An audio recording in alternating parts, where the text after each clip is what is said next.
I want you to close your eyes for a second. Well, unless you're driving. Right, yeah. Unless you're driving or operating heavy machinery. Are we chopping onions? Exactly, or chopping onions. But if you're safe to do so, I want you to imagine a moment. You have your entire life meticulously planned out.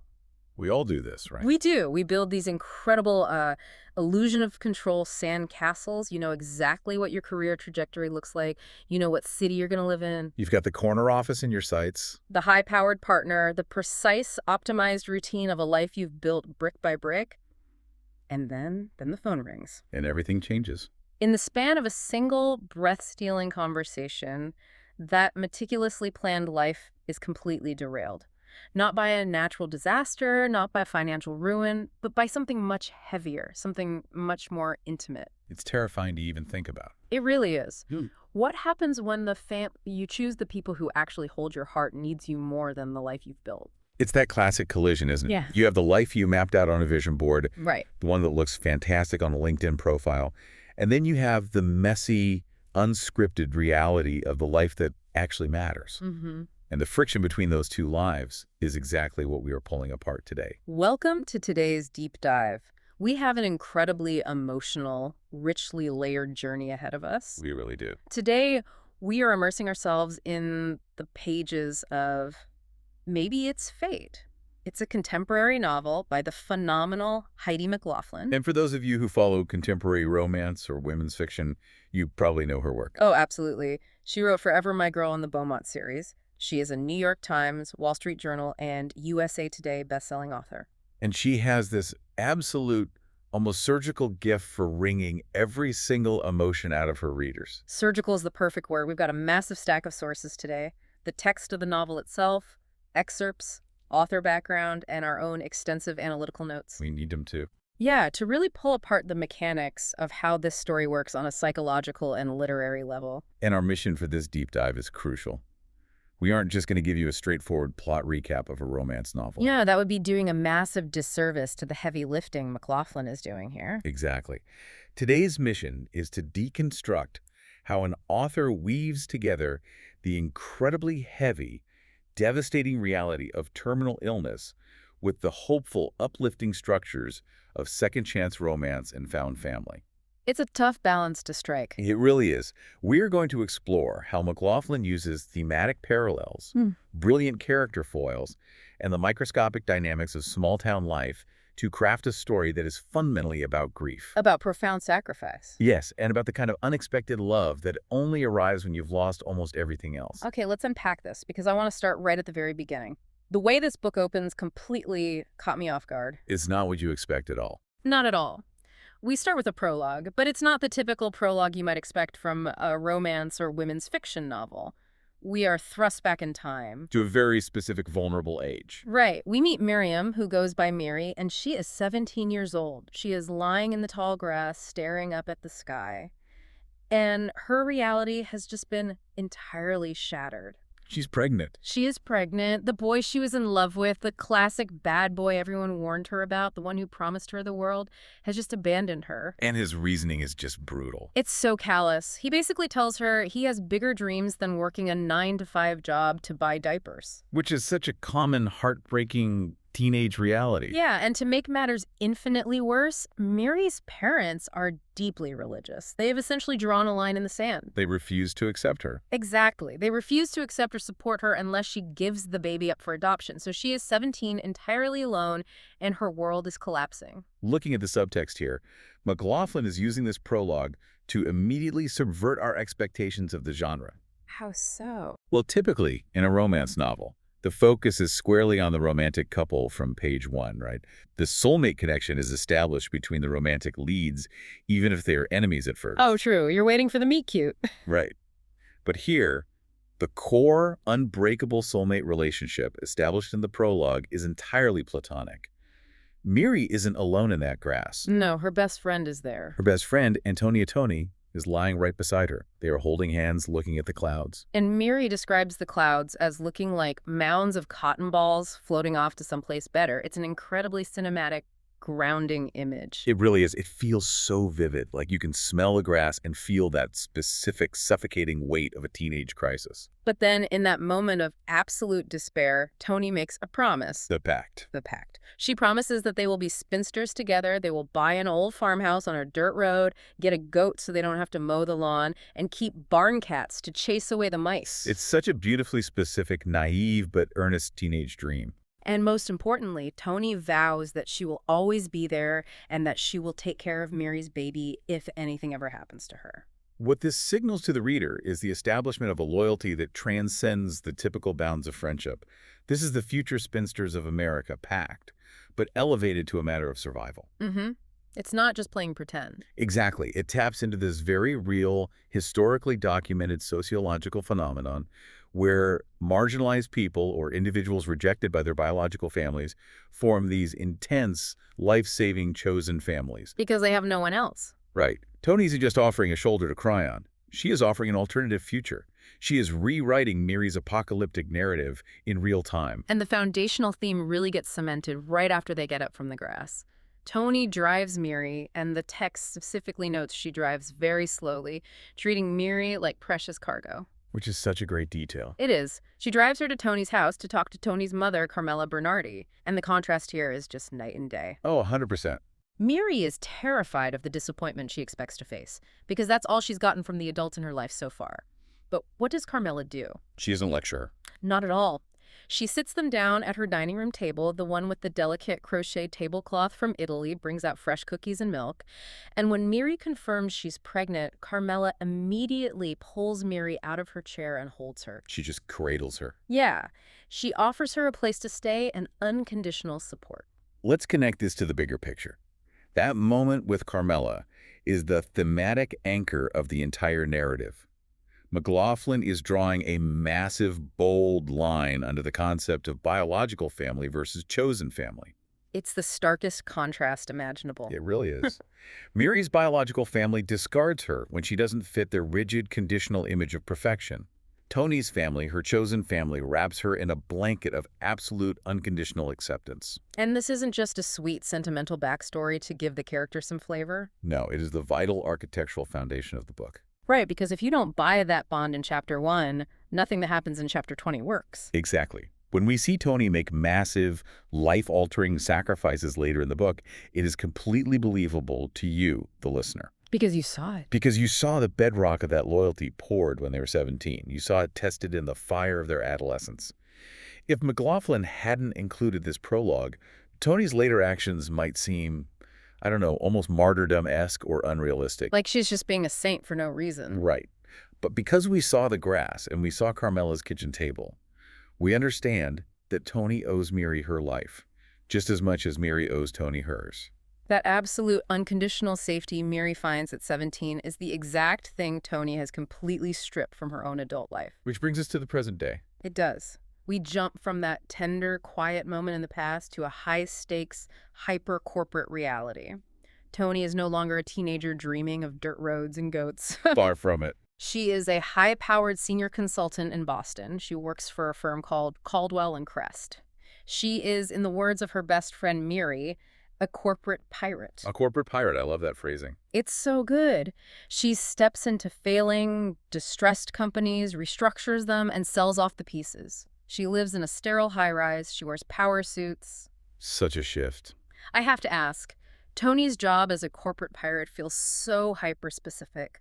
Why put a character whose main trait is loyalty into a profession that thrives on dismantling things? It's a brilliant question, and I think it points to a fascinating psychological phenomenon. If we look at Tony's career through the lens of trauma and control, it makes perfect sense. Okay, walk me through that. Tony witnessed her best friend's life spiral completely out of control at 17 due to the unpredictable actions of other people. The selfish teenage boy, the rigid parents. Exactly. Tony couldn't control the pregnancy. She couldn't control the abandonment. So what does she do as an adult? She chooses a career where she is the ultimate arbiter of control. Oh, wow. She literally makes her living stepping into chaotic situations and forcing them into submission. Precisely. She imposes order on chaos. She makes ruthless, objective decisions to salvage assets. It is a highly protective, hyper-independent trauma response masked as corporate ambition. She doesn't let things get messy. She strips the emotion out of the equation entirely. Aww. And this career metaphor is perfectly designed to clash with the inciting incident, because right as she is speed-walking down a hallway in Boston, her arms full of manila folders, about to walk into a massive high-stakes meeting. Her personal phone rings. Yes, it's Miri. And Miri now lives in Grove Hill, New Hampshire, in a restored farmhouse on a dirt road. She literally fulfilled that exact promise they made at 17. She did, but Miri's voice on the phone is quiet, almost broken. She tells Tony she is sick, terminally ill, and she needs Tony to come. Immediately. And Tony's reaction is instantaneous. Her vision blurs, the world slows down, and without a second thought, she abandons the meeting. This is where Tony's illusion of control shatters. She's being forced to step into a profoundly distressed, chaotic personal situation. Miri's life and the lives of her two children, Cutter and Nova, are falling apart. But unlike her job, this restructuring isn't about profit margins. No, and there is no sterile, objective formula to apply here. This is about pure, unselfish, agonizing love. The very skills that make her ruthless and successful in the boardroom are completely useless in the face of terminal cancer. You can't lay off a tumor. You can't liquidate grief. Wow.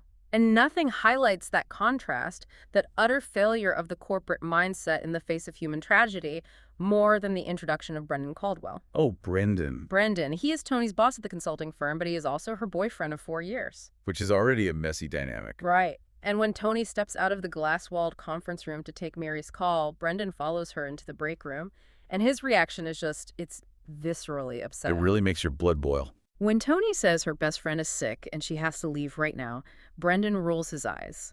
He literally huffs and puffs about being inconvenienced. He talks about how this impacts his schedule. Brendan is an incredibly effective narrative device. He is the ultimate foil to the concept of chosen family that we saw with Carmela. He represents the superficiality of Tony's Boston life. He really does. He is described essentially as an aging bro whose priorities are his billfold, his status, and his convenience. If a friend calls with a tea time in Miami, Brendan is on the next flight out of Logan Airport. But when his partner's lifelong soulmate is dying, he views it as an annoying interruption to his corporate calendar. It's so infuriating to read. You just want to reach through the pages and shake him. But honestly, we all know a Brendan. Unfortunately, yes. We've all encountered that person who treats relationships as transactional, and it all culminates in this phenomenal breakup scene in the kitchen later on. Such a powerful scene. Tony has basically moved to Grove Hill to care for Mary and the kids. Brendan comes up to visit, and instead of offering support, he gives Tony an ultimatum. He essentially asks, "Are you really going to choose them over me? Do you really want to raise a 5-year-old for the next 13 years? The phrasing in that dialogue is perfectly crafted. Brendan asks, "Are you really going to choose them over me?" And Tony's immediate, unhesitating yes is a revelation. It shocked him, I think. It's a revelation to Brendan, of course, but more importantly, it's a revelation to Tony herself. It forces her to acknowledge that their 4-year relationship was built entirely on convenience and proximity, not profound love. Yeah, she realizes they never actually loved each other the way they should have. They were just comfortable. It was a relationship of path of least resistance. Exactly. And this breakup serves a dual purpose for McLaughlin. Mechanically, yes, it clears the deck for the true romance of the novel. You can't have the female lead fall in love with the local high school coach if she's still tethered to the Boston executive. Right, the genre demands it. But thematically, it establishes Tony's absolute unwavering priority. She is choosing the messy, painful, devastating reality of love over the sterile, convenient, protected reality of her Boston life. She is shedding that corporate armor. He is choosing the messy reality. And honestly, no one in this book embodies the messy reality of grief quite like Cutter, Miri's teenage son. Cutter's storyline is so compelling. I want to spend some real time on Cutter, because the way his character is written is just phenomenal. He isn't a trope. He feels like a living, breathing kid. He's a star basketball and baseball player. He's respectful. He's smart. He's a good kid. But he is carrying this crushing, invisible weight. The psychology of adolescent grief is incredibly complex, and McLaughlin captures it with profound accuracy. Teenagers are developmentally wired to be pulling away from their parents, to be establishing their own independence. Right, that's what you're supposed to do at that age. But when a parent is dying, that natural developmental process is violently interrupted. Cutter is trying to navigate the normal rites of passage. For a teenager, he is playing in the state championship game, he's going to prom, while knowing his foundational safety net is literally disappearing. It's a devastating emotional tightrope. There are these scenes where he is out on the court making game-winning shots, and the crowd is going wild. And his mother is in the stands. She has managed to get there despite the pain just to watch him. And for an hour and a half, cancer doesn't exist. The illness is benched. They're just a normal family cheering at a basketball game. Yeah. But the moment that buzzer sounds, the reality crashes back down. That concept of normalcy as an anchor is so vital to understand. Cutter clings to basketball not just because he loves it, but because the rules on the court make sense. Yes, if you shoot the ball through the hoop, you get points. If you practice, you get better. It is a meritocracy with clear boundaries. But the real world, where his vibrant mother is deteriorating from an unstoppable disease, has no rules. It makes no sense. So his grief manifests not just as sadness, but as extreme anxiety and a desperate need to control his immediate environment.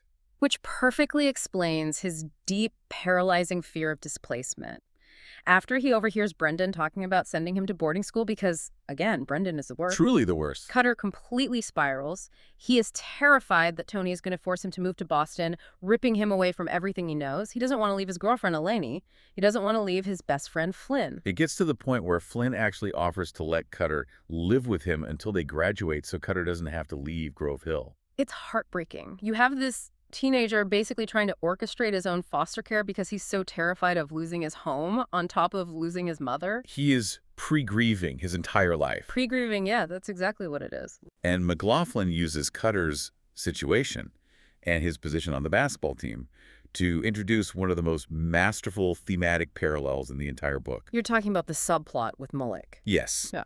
Mullick is Cutter's teammate, another star player, incredibly talented, looking at major college scholarships.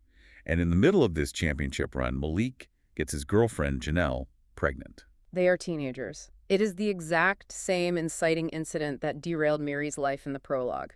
It really feels like we are watching history repeat itself. You read that part and your stomach drops because you know exactly how badly this went for Miri. It's this impending sense of doom for these two kids. It raises a vital question for the reader. Will the trauma of the past be repeated, or will this generation get it right? Let's connect this to the bigger picture again. We are looking at generational echoes. Mullick's situation directly mirrors Miri's. Mullick is terrified his life is over, that his dreams of playing pro are dead, that he's ruined Janelle's life. But look at the stark difference in the societal and interpersonal response. When Miri got pregnant, she was cast out. She was treated as a moral failure. When Malik gets pregnant, he isn't exiled. He has a support system, specifically in the form of Coach Weston Schmidt. And this is such a great introduction to Weston's character. Weston sits Mullick down, and he doesn't yell. He doesn't bench him. He doesn't give him some moralistic lecture. Weston acts as the mentor that Miri never had from the adults in her life, save for Carmela.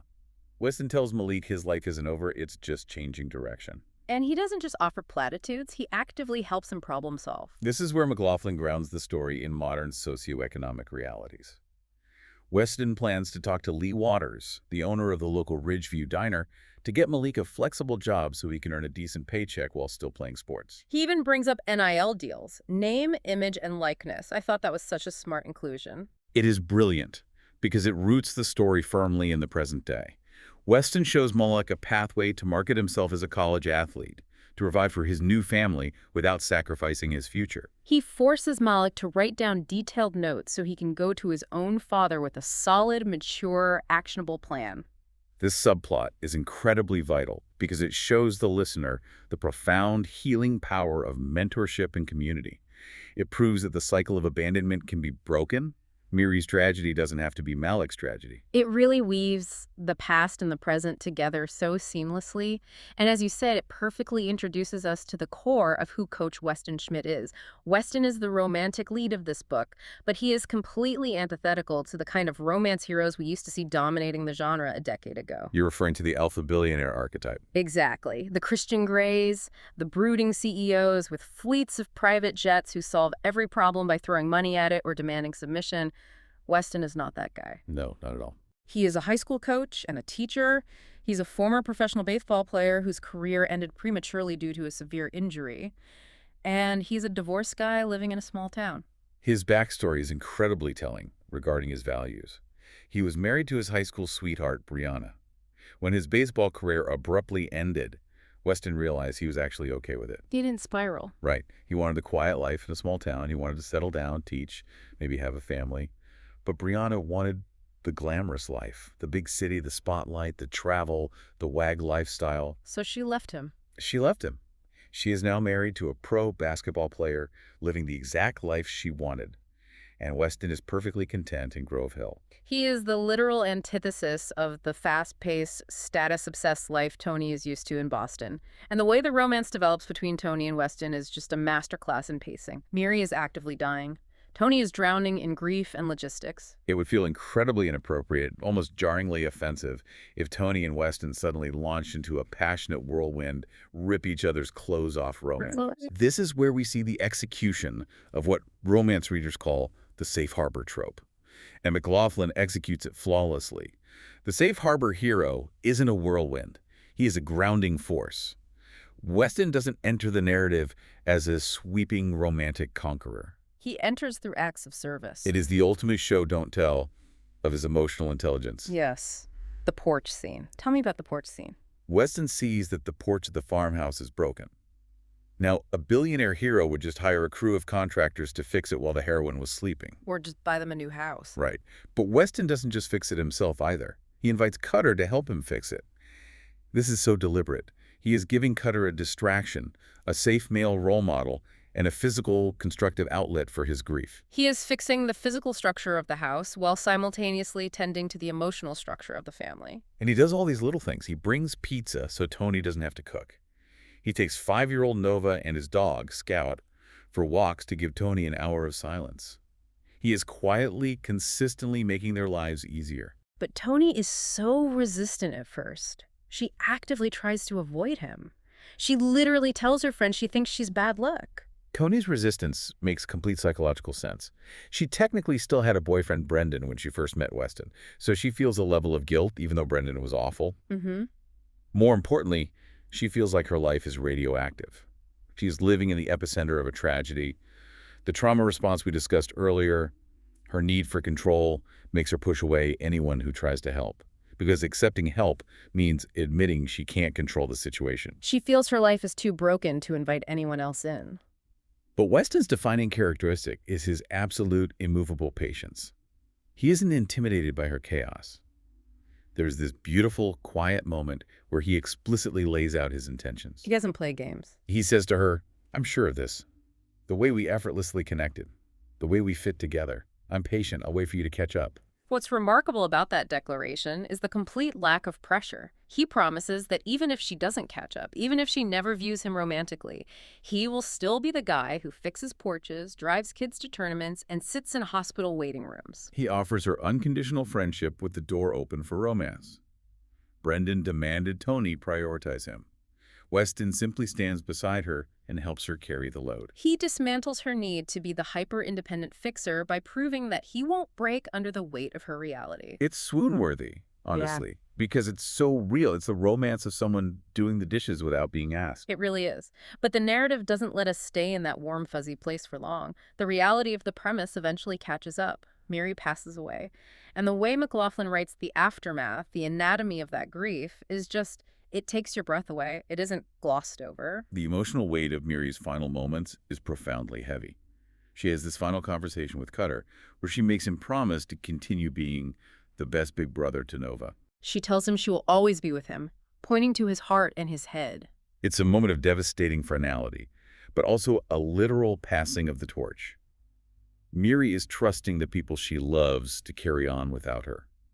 She is relinquishing her role as the mother, knowing Tony will step into the void. And then the funeral happens. And just when you think this family has endured enough, guess who shows up? Miri's estranged parents. The ones who disowned her. The ones who disowned her when she was 17 and pregnant in the grass. They suddenly appear at the funeral and they want access to Cutter and Nova.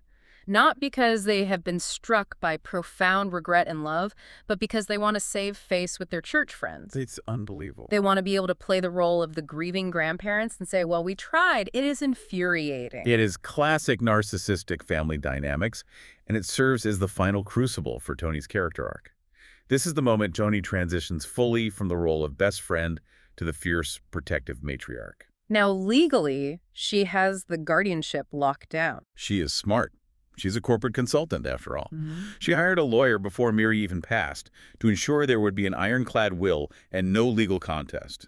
But the legal protection isn't the most important part of this confrontation. It's the emotional protection she offers Cutter. Yes. Because Cutter is technically old enough that his opinion holds weight, and he is terrified of these people who abandoned his mother.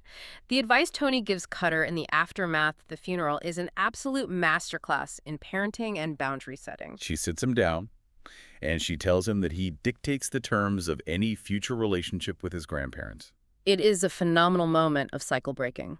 Miri's parents operated on a system of conditional love and absolute control. Tony operates on unconditional love and empowerment. She tells Cutter, if you want nothing to do with them, I will support you 100%. I will be the bad guy. If you want them to come for lunch one day, I will facilitate it. You set the rules.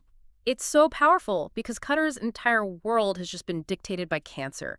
Cancer made all the rules. And Tony looks at him and says, not here. You have the power here. Precisely. She is giving agency back to a traumatized teenager whose life has felt entirely out of his control. She ensures he has a say in who gets access to his heart. It is a profound act of healing. And it proves to Cutter and to the reader that Tony is truly ready to be a mother.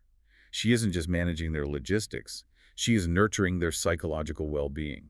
And it's only after this, in the quiet spaces after the storm, after the legal battles are settled and the boundaries are drawn, that the romance finally reaches its culmination. Tony and Weston are sitting on the porch of the farmhouse. The very porch Weston helped Cutter fix, which is just brilliant, symbolic, full-circle writing. And Weston finally confesses his love. But the real emotional resonance comes later, with the proposal. The aesthetics of the proposal were perfectly aligned with the themes of the book. It's wonderful, understated. He doesn't take her to Paris. He doesn't rent out a stadium. Right. He gets down on one knee, and the way he phrases it, he doesn't just say, I want you. He acknowledges the reality of her life. He wants the whole messy, broken, beautiful package. He tells her he wants to be the bow that ties their deeply bonded, albeit broken, package together. He isn't intimidated by her baggage. He's asking for the privilege of helping her carry it forever. The symbolism of the bow is striking. A bow doesn't fix what's inside the package. It doesn't magically heal Cutter's grief or bring Miri back. But it holds things together. It adds beauty to something that has been battered. It's the perfect resolution to the themes the book set out to explore. The restructuring is complete, but it wasn't a corporate asset being salvaged for profit. It was a family being forged in the fires of grief. So as we synthesize this entire journey, what do we walk away with? Maybe fate isn't just a story about losing a best friend, and it isn't just a story about finding a new partner. It is a testament to the fierce, uncompromising nature of chosen family. It's about how the people who show up for you in your darkest hours, whether it's a best friend lying in the grass with you at 17 or a high school coach fixing a broken porch and bringing pizza, those people are your true home. It's not about blood. It's about who stays when the storm hits. And this inevitably prompts us to look inward. How often do you prioritize the resume of your life over the messy, beautiful reality of simply showing up for the people you love? Tony had the high-powered job, the fancy apartment, the partner who looked great on paper. But none of that mattered when the true crisis hit. Brendan cared about his schedule. Weston cared about Tony's survival. It challenges you to ask, are you building a life of convenience, or are you building a life of profound connection? Are you the friend who rolls their eyes at an inconvenience? Or are you the friend who walks into the hospital waiting room and refuses to leave? That is exactly it. And it leaves me with one final provocative thought for you to mull over long after this deep dive ends. We spend so much time in our culture looking for our soulmates and romantic partners. We look for the sparks, the sweeping gestures, the perfect match. But what if your truest soulmate is the friend who holds your hand in the grass when the rest of the world walks away? And what if the greatest romance of your life only becomes possible because that platonic friend taught you how to love unconditionally first? A powerful thought to end on. The blueprint for romantic love was drawn by a friendship. Thank you so much for joining us on this deep dive into the heartbreaking, beautiful world of Maybe It's Fate. We hope it gave you something to think about, maybe a reason to text your best friend, and a new perspective on the meaning of family. We warmly invite you to return for our next exploration. Until then, take care of each other.